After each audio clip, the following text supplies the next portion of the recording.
यो वै गाम प्रतिसिद्धेन तो चरंतिम च स्वतरणम नरहा तस्य पूर्वे च पितरा कंपनते पतनोन्मुखा। यदि गाय हरी हरी घास चर रही कहीं और तुमने डंडा ऊपर प्रहार किया और लाठी मारी तो तुम्हारे पितर खोपड़ी के बल नरक जाने के लिए तैयार हो गए। ये लिखा है चरंतिम स्वम तृणम नरः तो तस्य पूर्वे च पितरा कंपनते पतनोन्मुखा। इसीलिए क्या भारत से कहीं किसी की तुलना हो सकती है जहां गौ को माता की पदवी दी गई, जहां गौ को हम आराध्य देव के रूप में मानते हैं, आराधना करते हैं। गौ रक्षा, गौ सेवा, ये बहुत बड़ा इसमें छुपा हुआ है। स्वयं भगवान अवतरित होकर गौ जब गाय के रूप में पृथ्वी रमाती तो भगवान का अवतार हुआ है।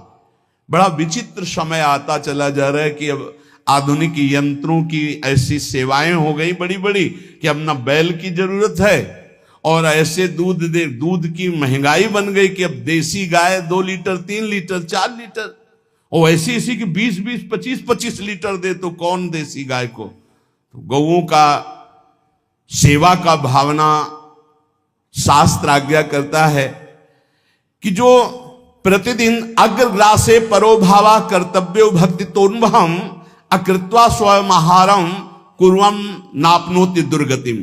जे ही तुम्हारे गृहस्थ में घरों में पहले होता था, अब तो भगवान जाने, जे ही पहली रोटी तवा में गई तो वो निकाल करके पक्की रखी जाती थी गौग्रास के लिए, पहला रसोई में। तो इसमें लिखा प्रतिदिन स्वभोजनम, पहले स्वयं भोजन न करके गाय के लिए ग्रास निकालना चाहिए। तो जिनके पास अर्थव्यवस्था जो गृहस्थ धर्म में है या जिनके पास अर्थ है, कुछ रोज 1 रुपया निकालो।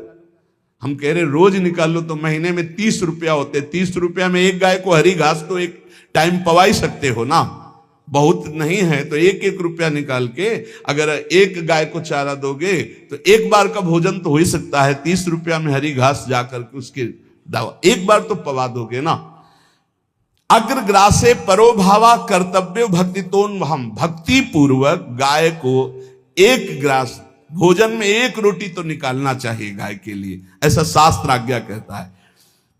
जो ऐसा करता है तो अकृत्वा स्वयमाहारम कुर्वन् नाप्नोति दुर्गतिम, अपने आहार से 1 रोटी निकालकर गाय को देता है और स्वयं 3 रोटी भले पाले 1 रोटी गाय को दे दी तो बोले उसकी दुर्गति नहीं होगी, अर्थात उसके अंदर भाव बढ़ता चला जाएगा वो भगवान की भक्ति में।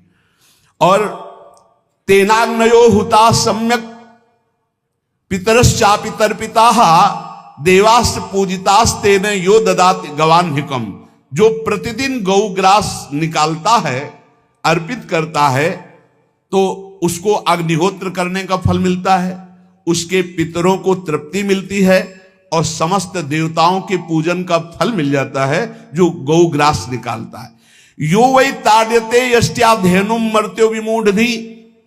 जो मूर्ख मनुष्य, जैसे अब गाय दूध नहीं दे रही, मार डंडे डंडे मार रहे हैं, इंजेक्शन लगा रहे हैं, ऐसे वैसे कर रहे हैं, उसको ताड़ना दे रहे हैं, तो बोले जो मूढ़ बुद्धि मूर्ख मनुष्य, यो वै ताड्यते यष्ट्याधेनुम मर्त्यो विमूढ़धि, वो गाय को लाठी से मारता है, डंडे से मारता है, हाथों से मारता है, तो धर्मराजस्य नगरे सा याति करवर्जिता। धर्मराज जी पहले अपने नरक में ले जा करके उसके कहते थोड़े थोड़े तिल तिल करके पहले इसके हाथ काटो, मरना है नहीं वहां, अब आराम आराम से थोड़े थोड़े पहले हाथ वर्जिता। इन्हीं हाथों से गाय को मारा था ना, तो ऐसे थोड़ा थोड़ा काटा जाता है उसके हाथ, कर वर्जिता, उसके दोनों हाथ काट करके थोड़े थोड़े। यो वै दंसान वार्यति तस्य पूर्वे कृतार्थ का नृत्यंत सवादिस्मास तरिष्यति भाग्यवान।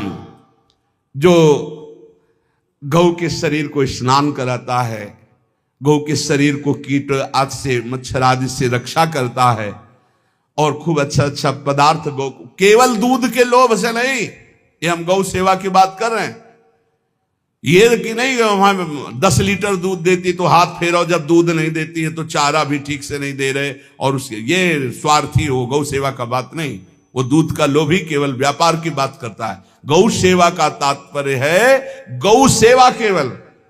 खूब बछड़े को पिला दिया प्रसाद रूप से, जो दूध मिला उसका अपने सेवन की, वो बात तो अलग है।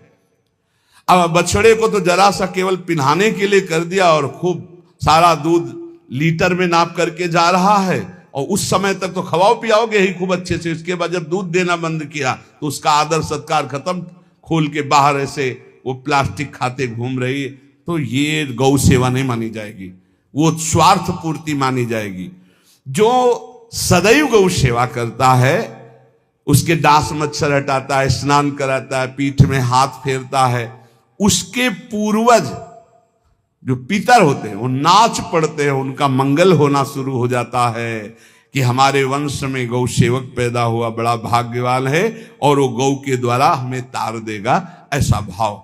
गौ सेवा हमारे सनातन धर्म में बहुत बड़ा स्थान गौ सेवा का है। पर एक बात ध्यान रखें, इन सब सेवा का फल है भगवान के चिंतन में निरंतर वृत्ति डूब जाए।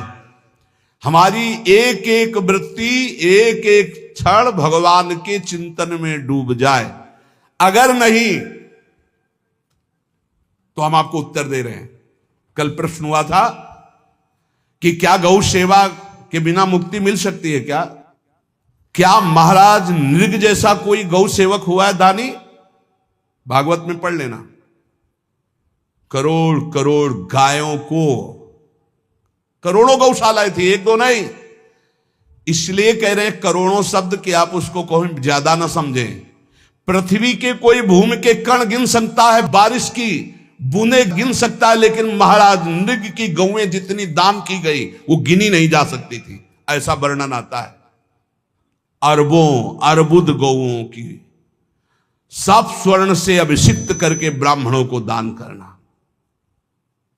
इतने बड़े गौ सेवक, इतने बड़े दान करने वाले, एक चूक हो गई, ना दान लेने वाले तपस्वी ब्राह्मण की गाय किसी अन्य ब्राह्मण को दान कर दी, और वो ब्राह्मण ने जब गाय देखी बोली मेरी गाय चुरा ली। बोले महाराज नृग ने दी। महाराज नृग से कहा मेरी गाय है, तो उनका गौशाला में आ गई होगी, आपको 10,000 गौवें देते हैं, आप अपनी गाय। बोले मैं प्रतिग्रह नहीं लेता।